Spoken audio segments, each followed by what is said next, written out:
менен кайрадан балдардын сынагына сынбайсың программасынын кезектеги чыгарылышы аркылуу жолугушуп жатканыбызга абдан кубанычтабыз. Бүгүнкү биздин каарман сиздердин суроолоруңузга жооп берип жана сиздердин кутулууңуздарга толуу үчүн баардык күч аракетин жумшоого туура келет. Анда урматтуу биздин бүгүнкү каарман, сиз студияда боло турган сынакка даярсызбы? Ооба, даярмын. Сиз ыңгайсыз суроолор болуп калаардан чочулаган жоксузбу? Жок. Бул программага келе жатканда оюңузда эмнелер келди? Оюма көп нерсе келди, бирок азыр отурганда оюмду жыйнаштырып, берилген суроолорго толугу менен жана мындай кандай десем, көңүлдүү жооп бергенге настрой кылып келдим. Абдан жакшы. Анда даяр болсоңуз, программанын тартиби төмөндүчө таанышып алыңыз. Сиз берилген суроолордун ичинен бир суроону жоопсуз калтырууга укуктуусуз. Бир гана суроого жооп берүүдөн баш тартсаңыз болот. Эгер биздин жоо түшүнүктүү болгон болсо, биз программаны баштасак, айымдар жана мырзалар, балдардын сынагына сынбайсың программасынын бүгүнкү каарманы, кыргыз эстрада жылдызы белгилүү Гүлнара Тогонбаева, кол чабуулар.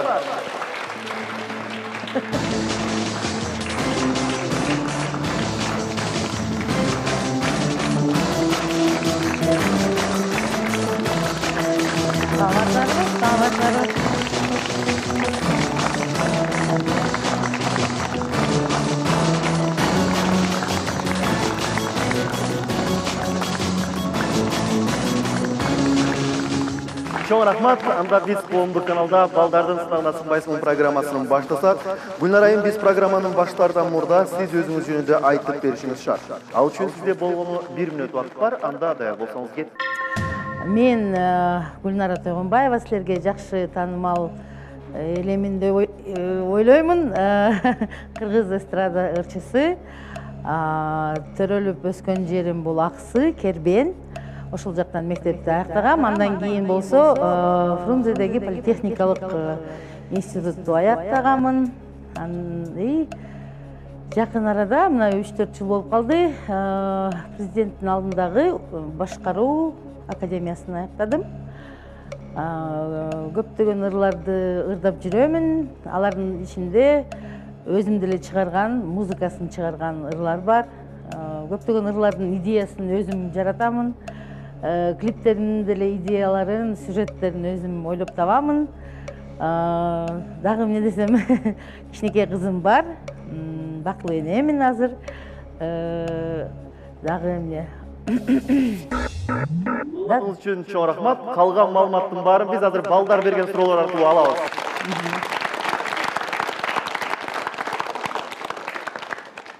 Аны эмес, урматтуу аудитория, даярданып келген, ошол Гүлнара эжеге суроо берем, мен бүгүн белек алам деп келген балдардын суроолоруна берсек, жакшы суроо бергенге аракет кылабыз, колубузду бийигирээк көтөрөбүз, Аны эмесе, кезек балдардын суроолорунда. Биринчи суроо, кызыл микрофондо. Саламатсызбы, Гүлнара айым. Сиз апта күндөрүн кыргызча айтып бере аласызбы? Эмне? Апта күндөрүн кыргызча айтып бере аласызбы? Дүшөмбү, бейшемби, жок, иш болсо дүшөмбү, бейшемби, ишемби, дагы эмне жума деген бар. Жекшемби, шаршемби, бирок мындай чын айтсам, кыргызча иретин билбейт экенмин. Ачык жооп берди. Мүмкүн ушул суроону берген кыз өзү катарынан айтып берет. Кана? Микрофон. Эми даярданып келгенден кийин албетте билиш керек да. Дүшөмбү, шейшемби, шаршемби, бейшемби, жума, ишемби, жекшемби. Азамат. Кийинки суроо артыңыздан, сары микрофон. Саламатсызбы, Гүлнара айым. Айтып коюшат эмеспи, жашоодо армандуу ырларды ырдасаң, ошо жашооңду кездешип калат депчи. Ошого кандай кошуласызбы же кошулбайсызбы? Толугу менен кошуламын, анткени бул мындай орусча айтканда самопрограммирование. Ошондуктан мындай чыгармачыл чөйрөдө биздин арабызда эле ошондой бир окуялар бар. Бир кайгы муң жөнүндө бир клиптерди аварияга түшүп тартып, анан өзү да аварияга түшүп калган ошондой ырчылар бар. Ошондуктан мен ошондой болот экенин билгенден кийин, аны билгениме бир канча бир 10 жыл болуп калды. Ал убакыттын ичинде ошол кайгы муң, капа жөнүндө, кусалык жөнүндө ырдабайм. Ошондуктан менин репертуарымда азыркы ырлар бүт баары бир шаңга бөлөнгөн позитив деп коет го, ошондой позитивдүү ырларды ырдаганга аракет жасайм. Аны эмесе кезек кийинки суроодо. Кызыл микрофон. Гүлнар айым, Манастын канча осуяты белгилүү?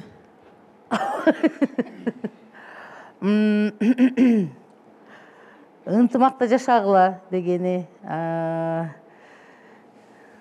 Так.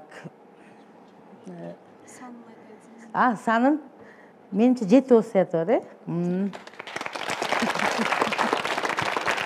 Кийинки суроо сары микрофондо. Саламатсызбы Гүлнар айым. Сиз бирөөгө романтикалык жорук жазап көрдүңүз беле? Романтикалык эмне? Жорук. Жорук.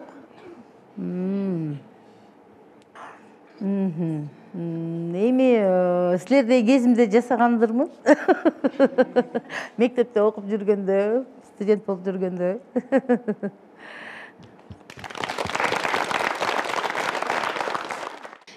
Концертте сиздин фонограммаңыз өчүп калды дейли. Сиздин реакцияңыз кандай болот? Менин реакциям үстүнөн ырдап кете берип. Эмне үчүн силерге эл артист намын же эмгек сиңирген намды неме дали берише элек, же эмгек сиңире элексиңер? Билбейм. Аны эми негизи мен оюмча элибиз берип эле койгон, элге эмгегим жакшы эле сиңди деп ойлойм. Бирок ушул бир гана бир официалдуу бир документ эле болбой атат. Аны кээ бир журналисттер сураганда мен ак үйдө бланкасы бүтүп калыптыр деп коем. Бул эми тамаша. Бирок ошентип коем. Кийинки суроо артыңыздан кызыл микрофон. Гүлнар айым, сиз эми Фрунзе шаарында жашап жатасыз. Фрунзе шаары жакшы беле же Бишкек жакшыбы? Бишкек шаары жакшыбы? Фрунзе шаарында жашап жүргөм, ооба, азыр Бишкекте жашап атабыз баардыгыбыз эле. Эми Фрунзе шаары бул аябай деген кандай десем, таза, кооз, эли аябай мындай маданияттуу, өзүнө алып маданияттуу болгондо элдин арасында бири-бирин урматтоо деген, мындай жөн эле адамды, көчөдөгү эле адамды урматтоо, сыйлоо деген аябай кармалчу да. Азыр ошол Бишкек шаарында өкүнүчтүүсү бул ошо бир аз маданиятыбыз төмөндөп кетти. Ошол элдин арасында, адамдардын ортосундагы мамилелер бузулуп, азыр жөн эле көчөдө мен эми угуп калам, маршруткада кетип атып, тигилер урушуп кетиптир, ана могу деп, тиги сөгүп деп. Ошондойлор көп болот да. Биз эсимде бар, студент кезде автобус менен жүргөндө анда талончиктер болчу эле. Анан ошол автобустун аркы жагынан 50 тыйынды мындай берип жүрсө, пассажирлер бири-бирине берип, водительге жетип, ал ошол бир книжечка талонду артка жөнөтөт. Анан бири-бирине берип, ошол жөнөткөн адамга жетип калчу да. Мындай эшиктин алдынан тосуп, тыйыныңды берип деген андай жок эле. Элдер бири-бирине мындай ишенчү, урматтачу, мындай ошондой деген жок болуп кетти да. Негизи эми Бишкек биздин борбор кала. Албетте мен Бишкекти сүйөм, мен жакшы көрөм. Мен ушул шаарда жашап атканыма сыймыктанам. Бирок ошол Бишкек шаарыбыз өсүп, өнүп, архитектурасы оңолуп, мындай чыныгы бир дүйнөлүк мегаполистерге айланышына мен аябай тилектешмин. Кийинки суроодо кезек сары микрофон. Саламатсызбы Гүлнар айым? Китеп окуйсузбу жана акыркы окуган китебиңизди атап бересизби? Ооба, китеп окуймун. Бирок акыркы кездери мен эзотерика деп коет. Ошондой китептерге, ошондой литератураларга басым жасап атам. Эзотерика же психология. Анан акыркы окуган китептерим бул Александр Свияштын китептери, дагы Ошо Раджниш деген бар, ошонун философиялык мындай негизиндеги китептер, ошол китептерди окуп еще бүтүрө элекмин. Мындай анда сандай ачып окуйм, анан кийин дагы бир убакыт келгенде дагы ачып окуп ушинтип окуп жүрөм. Кезекти суроодо кызыл микрофон. Гүлнар айым, саламатсызбы? Сиздин оюңуз боюнча эмнеге биздин очулар жандуу үн менен ырдагандан коркушат? Эми бул фонограмма менен ырдап жүргөндө негизи любой ырчы мындай бир аз деградация кетет да. Ошондуктан ал бул деле психологический момент такой. Под фонограмму ырдап жүрүп, анан живой ырдаганда бир аз неме, элдин алдында бир аз толкундануу болот, бир коркунуч болот да. Кээ бирөө ошол коркунучту мындай аттап өтө албай атышат, а көпчүлүгү болсо жөн эле ырдай албайт. Ошондуктан го деп ойлойм. Саламатсызбы, Гүлнар эже, менин суроом неловкий болуп калат кол деп ойлойм, бирок баары бир деле тойлордо канча долларга ырдайсыз?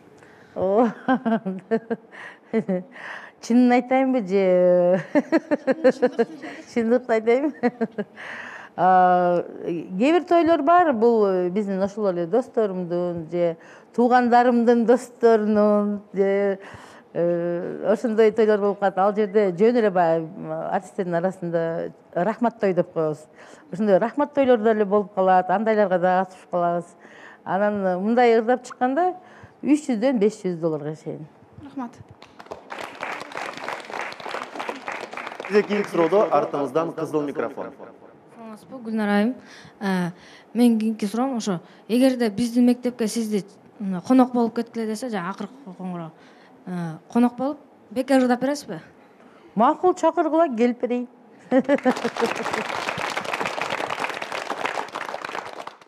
Сизге мындай суроо, жердин аянты чоңбу же айдын аянты чоңбу? Жердики.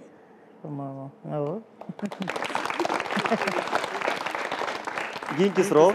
Сизин замандашым деген ырыңыз бар го. Ошону космонавт Салижан Шарипов заказ берип чыгарган дейт. Ошол чынбы? Жылдыздуу жердешим. Заказ берген сизге? Жок, ал заказ берген эмес. Жөн эле ошол Салижан Шарипов негизи космоско учту деп анан бизде жаңылыктар болуп, газета, теледен көрсөтүүлөр болуп калды. Анан Салижан Шарипов негизи Кыргызстандан экен деген информация кетти, биздин жердеш экен деп.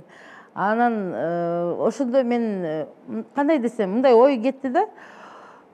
Канча деген 60-жылдары негизи космонавтика башталган кезде канча деген миллион балдар, кичинекей өспүрүм балдар, мен космонавт болом деп эңсеген да, кыялданган. Бирок ошол миллион балдардын ичинен болгону бир 20 чактысы, 30 чактысы өзүнүн кыялына, максатына жетти да. Ошолордун ичинде ошол биздин жердеш болуп калганы мага аябай мындай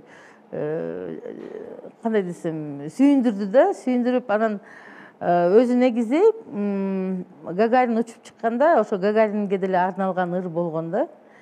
Анан эмнеге биз ошол өзүбүздүн жердешибизге арнай албайбыз деп менде ошол идея өзүмдө эле жаралган. Анан ал ырдын припевин, кайырмасынын музыкасын мен өзүм чыгаргам. Куплетине келгенде кыйналып, мындай келиштире албай, анан кийин менин курбум, композитор Жамиля Муратова ошого кайрылып, анан Жамиля куплет жагын жазып берген. Куплет жагын. Анан музыкасы даяр болгондон кийин Кыялбек Курманбетовго кайрылып, Кыялбек Курманбетов сонун сөздөр жазып берген. Ошентип ушул ыр жаралган. Анан дагы айта турчу нерсе, бул 12 апрель өзү космонавтика күнү. Ошол күнү биз интернет менен ал ырды MP3 форматта ошол Салижан Шариповго жөнөткөнбүз. Көрсө ошол жакта интернет эми через спутник кетет да. Ошол жетип, ал угуп, аябай анан биз көрүшкөндө өзүнүн ыраазычылыгын билдирген. Кезекти суроодо сары микрофон. Саламатсызбы, Гүлнар айым. Бул биздин өлкө парламенттик өлкөбү же президенттик өлкөбү? Биздин өлкө негизи парламенттик өлкө, бирок мындай спор, что это президенттик парламенттик өлкө деп. Кезек кийинки суроодо кызыл микрофон. Саламатсызбы, Гүлнар айым. Сахнада кимди конкурентим деп ойлойсуз? Балким конкуренттик бир сезимдер болгон. Биз жаңы баштап жатканда, ал эми бир 20-25 жашта болгон андай сезим. Азыр мен конкурент издебейм. Өзүмдүн чыгармачылыгымда өзүм жүрөм. Өзүмдүн бир ой пикиримди, сезимимди бир кандай десем, илхом келгенде ушинтип элге жеткирип жүрөм. Бирок эч ким менен конкуренттешип мындай бир кандай десем, чабышып мындай андайдан алысмын. Адан уже переросла дегендей из этого. Кийинки суроо сары микрофон. Саламатсызбы, Гүлнар айым. Сизге бут тосуп, ыза болуп ыйлаган күнүңүздү айтып бересизби? Негизи биз 90-жылдары ырдап баштаганда азыркыдай баягы азыр рынок, базар экономикасы, рыночный отношения деп коет го. Бүт жерге барып, азыр уже үйрөнүп калдык. Студияга барсак, студияга акча төлөйбүз, аранжировщикке барсак, ага акча төлөйбүз, видео тартырсак, клип тартырсак, ага акча төлөйбүз. Даже азыр кээ бир авторлорго деле мындай гонорарын төлөп беребиз ырын алганда. Ал кезде 95-94 жылдары андай отношения еще кирелек болчу да, жаңы башталып келаткан. Ошондо бир аранжировщик менен иштешип, бир 6-7 ыр жастырып, ал мындай программа кылып чыгаралы деп ал көрсө, азыр мен ойлосом ал продюсер сыяктуу болгусу келген экен да, а мен аны билбей эле анан уже болду, бул программаны жасап бүттүк, эми иштебей калдык го деди да. Дегенде анда баягы ырларды мен ырдай берейин десем, жок, аны сен сатып аласың деди. Анан биз болсо ал киши менен мындай, как достой жүргөнбүз да. Анан ошондо аябай мага, мен үчүн ал шок болгон да. Кантип эле биз чогуу иштешип, анан чогуу жаратып, мындай чыгармачылыкта болуп, анан кийин бир момент эле ал ошол ырларды ырдайм десең, менден сатып аласың деген мага аябай катуу мындай тийген жүрөгүмө.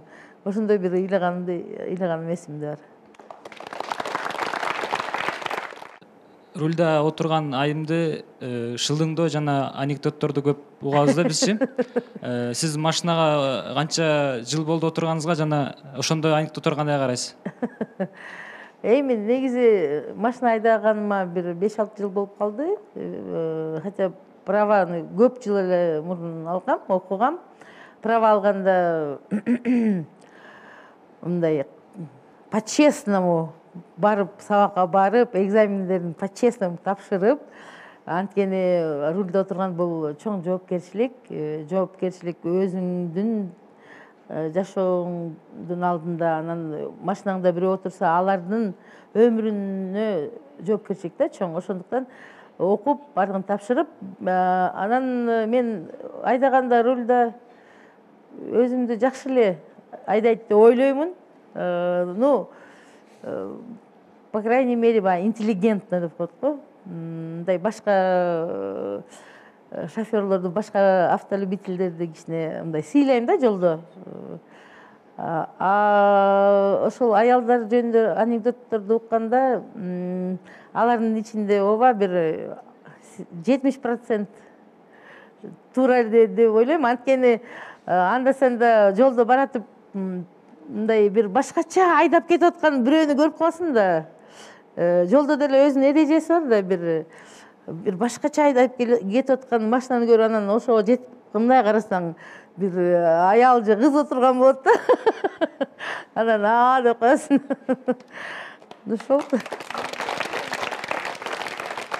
Кийинки суроо сары микрофон. Саламатсызбы Гүлнар эжем. Жакында эле тартылган жана До плюс Фа деген кинокомедия бүт баарына белгилүү.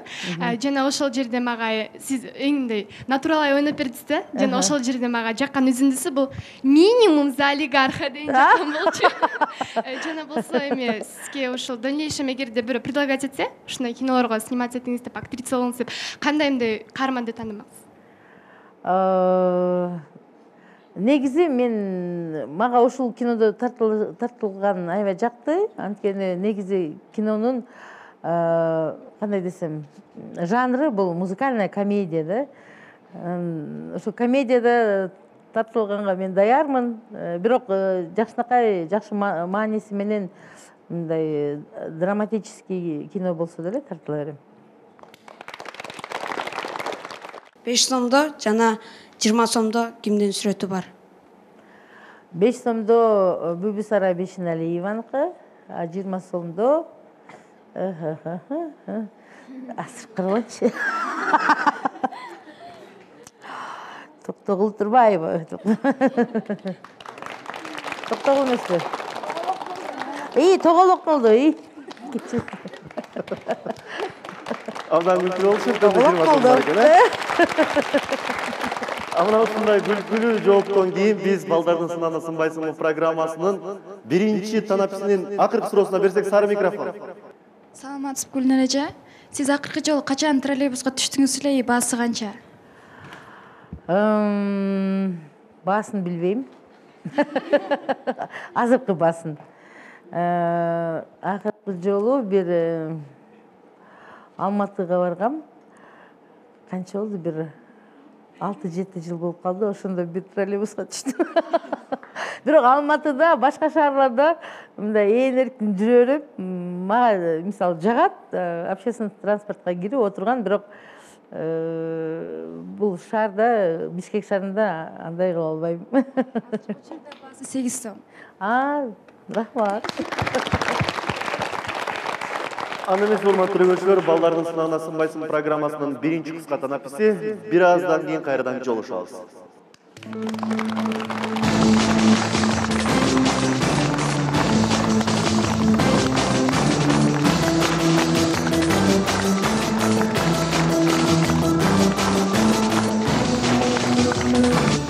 Сиздер коомдук биринчи каналда балдардын сынагына сынбайсың программасын көрүп жатасыздар. Эскерте кетсем, биздин бүгүнкү каарман кыргыз эстрадачысы Гүлнара Тойгонбаева. Аны эмес, кайрадан эле кезекти балдардын суроолоруна берсек, биринчи суроо экинчи танапчыдан кийин. Мисалы, сиз алтын балык кармалды дейли. Анда сиз кайсы 3 тилек сурайт элесиз? Ой, сонун суроо бербедиңби? Ошону ойлонбой жүрүп турмун. Биринчиси өзүмө жана менин кызыма ден соолук. Анткени ден соолуксуз мындай, ден соолук бул эми билесиңер да, бул негизги бизге керектүү нерсе. Андан кийин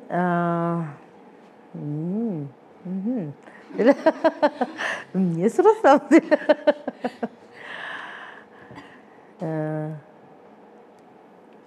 Өзүмө да, жеке өзүмө да. Жеке өзүмө анда мен көлдүн жээгинде бир сонун бир дача сурайт элем. Үчүнчүсү бул мындай чыгармачыл жашоом узун болсун деген ошону сурайт элем. Сизге бул математика сабагынан суроо берейин дедим эле. Мындай маселе да. Тангенс жок, Залда 3000 орундук бар да. Эмне бар? Залда 3000 место бар да. Анын 50% толду дейли. 50% адам келди. Ошондо концертке канча адам келди? 1,5 миң. Мен дальше еще бир аябай кыйын бир нерсе берет экен деп ойлоп. Оңойраак болуп калды. Балдар кыйыныраак суроолорду ойлоно баштайбыз анда. Кезек кийинки суроодо. Кызыл микрофон артыбызда. Айтсаңыз, 1 жылда канча күн бар? 1 жылда? Жөнөкөй жылда 365 жыл. Ой, күн. Баягы високосный жыл деп коет. Ошондо 564 күн. Гүлнар айым, сиз дайыма эле күлүп жүрөсүз да өзүңүзчү, бирок ар бир эле адамда жинине тийген учурлар болот да. Эгерде жиниңизге тийишсе урушчак болуп кетесизби, жана жиниңизди кантип чыгарасыз? Ооба, мен жиним негизи мындай тез келип кетет. Урушуп да кетиши мүмкүн, бирок өзүмдү контролдогонго аракет жасаймын. И тез жиним келет, и тез жайылып кетет. Ошондой жакшы жагым бар. Сизди 10 жылга контракт менен Америка жөнөткөн болсо барат белесиз? 10 жылга? Ошол барып анан келе турган контракт болсо анда бармакмын. Кыргызстанда шоу бизнес жок дегенге кошуласызбы? Жок дегенге кошулбаймын. Шоу бизнес бар, бирок мындай эми жаралып бутуна туруп келаткан учурундай. Ушул кийимдердин баарын кайдан аласыз жана базардан алып сатып аласызбы деген суроо. Эми кийимдин кээ бирөөнүн тиктирем. Тигип бергенге мен жакшынакай курбум бар, Мадина Тапаева деген дизайнер, модельер. Базардан деле алам, бир магазиндерден деле алам. Иш кылса өзүм билген, эми мен мындай толмочмун да. Толмоч айымдарга сатылган мындай бир нече магазиндер, бутиктер бар, и Дордойдо бир нече контейнер бар. Ошол жерлерди таап алганмын. Ана бир нерсе керек болгондо ошол жака барып, ошоктон караштырып, жакканын алам. Менде мындай суроо, сиз кайрымдуулук кылып жүрдүңүз беле, жана акыркы жолу качан кайрымдуулук кылдыңыз эле? Ооба, кайрымдуулук кылып жүрөм. Азыр интернет деген аябай өнүккөн. Ошол интернеттен мага мындай сунуштар болот, келип биздин балдар үйүнө концерт коюп бергиле деп. Мисалы, былтыр февралда ошол Токмок шаарында бир балдар үйүнө барып, сонун концерт өткөрүп бердик. Анан 1-июнь майрам күнү ошол эле Токмоктун жан элинде бир интернат бар экен, мектеп. Ошол жака бардык. Барып балдар менен маек куруп, кичинекей бир жолугушуу өткөрүп. Андан тышкары ошол эле Дизель форумда баягы кайрымдуулук деген раздел бар. Ошол жерде кээ бир ошол мен эми өзүмө бир жаккан эле ушуга жардам берейинчи дегендерге мындай колуман келишинче жардам берип турам. Айтып кетсеңиз, ар бир адам деле өзүнүн кумири болот. Жана сиздин да кумириңиз барбы? Жана анын аты ким? Эми кумир дегенде ошол силердин азыр силердин возрасттагылар кумир тутуп башташат. Менин деле кумирлерим болгон. Мен ырдап баштаганда ошол эле Алла Пугачева, андан кийин Уитни Хьюстон, Мирай Керри дегендер чыкты. Вот ошолорду мен негизи сыйлайм. Мындай аябай деп эми кумир дебейм, бирок аябай сыйлайм. Чыгармачылыгын, үнүн, ошол элге, мындай дүйнө жүзүндөгү элге тартылып аткан өзүнүн ошол ырларын үчүн аябай мындай сыйлайм. Кезектеги суроодо сары микрофон. Саламатсызбы, Гүлнар айым. Как вы думаете, Кыргызстандын примадоннасы ким? Бул ошол примадонна деп, баягы царевна, императрица деген наамдарды негизи эл берет. Ошондуктан и вам советую на будущее, как бы никогда не сравнивайте себя с кем-то. Всегда будьте такой, какие вы есть, да, на самом деле, по своей природе. И не берите никогда примеров с этих глянцевых журналов там, и все такое прочее. Там. Будьте и принимайте себя такими, какие вы есть. Кийинки суроо кызыл микрофонда. Саламатсызбы, Гүлнар айым. Күндө канча саат уктайсыз?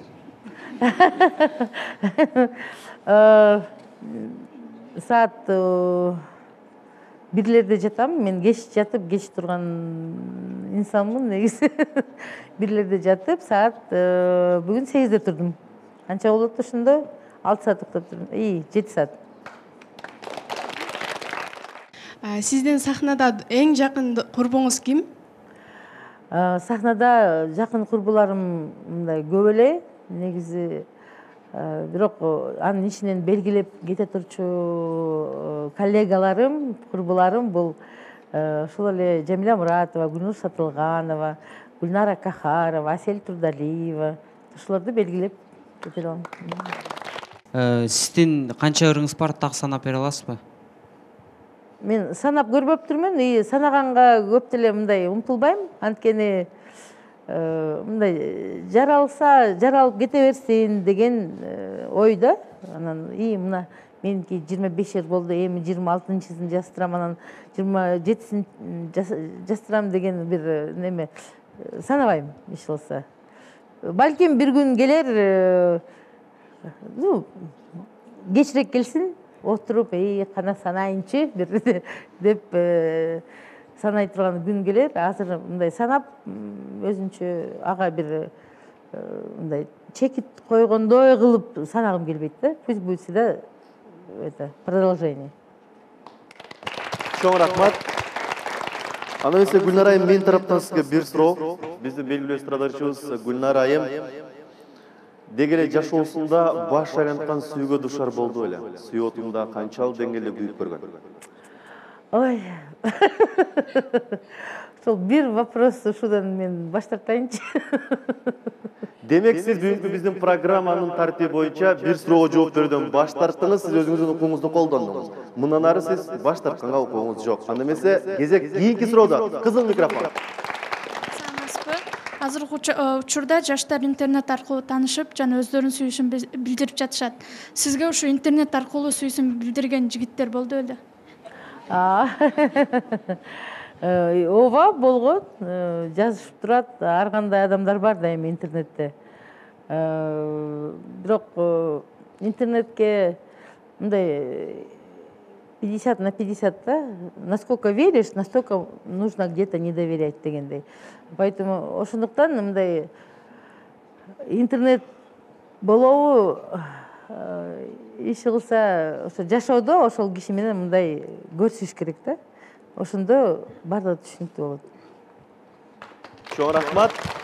Аны эмесе урматтуу айымдар жана мырзалар, балдардын сынагына сынбайсың программасынын экинчи танаписи. Бир нече саамдардан кийин кайрадан жолугушабыз.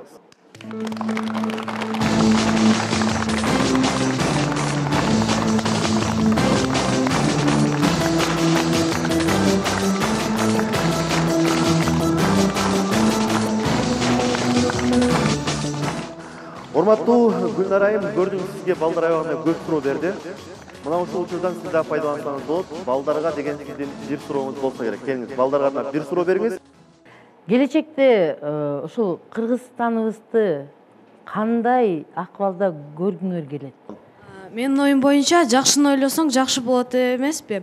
Ошону азыр биздин оюбуз боюнча Кыргызстан өнүккөн мамлекет болуш керек. Биз жаманды ойлобошубуз керек. Эгер жаманды ойлосоң, ал болуп калышы мүмкүн. Менин оюм боюнча Кыргызстан алдыңкы мамлекеттерден, өнүккөн мамлекеттерден болот деп ойлойм. Я хочу видеть Кыргызстан, конечно же, образованной страной. Это, во-первых, чтобы она была образована не только, вот, получается, там, профессионалы, да, всякие, которые вот по хорошим профессиям выбирают, но и вот такие певицы, как вы, допустим, да, чтобы побольше было, чтобы они, ну, желательно без фонограммы пели, и чтобы мы были прославлены, ну, максимум через 20 лет во всех странах, и чтобы нас узнавал каждый человек. Мен Кыргызстанда алдыда эгер бизге окшогон патриот кыздар, уул кыздар көбүрөөк болсо, ушундай эле Кыргызстан үчүн өзүнө болгон душасын, жан дүйнөсүн бере турган патриот уул кыздар көбөйсө, албетте Кыргызстанды биз өнүккөн мамлекеттердин, бир гана өнүккөн эмес, дүйнө жүзүндөгү белгилүү эң мыкты мамлекеттердин көрө алабыз. Чоң рахмат, мына ушундай жооптор болду. Көрдүңүз, Гүлнар айым, баардыгы патриоттор. Кыргызстан келечекте буюрса бат эле өнүгүп кетет. Сиз жактырган суроо ээсине белектериңизди берсеңиз болот. Алтын балык жөнүндө.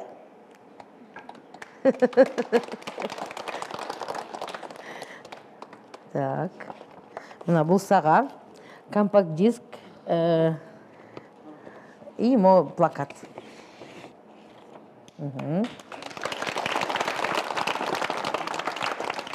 Дагы бир суроо жакты, бул вопрос фильм «До плюс Фа».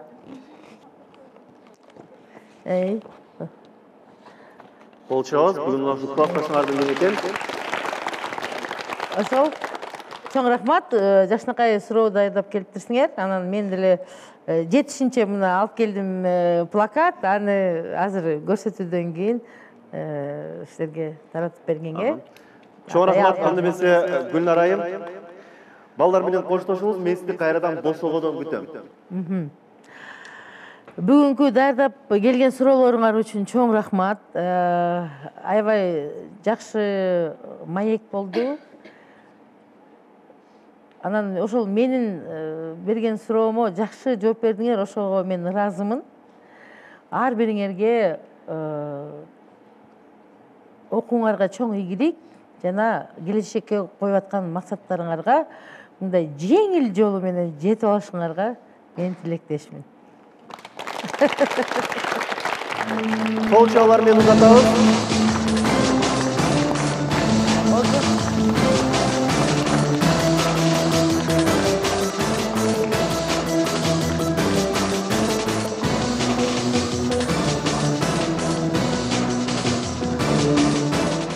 Анда эмесе Гүлнар айым, мен сиздин көз карашыңызды белгим келип жатат. Кайсы суроого сиздин күлкүңүз келди?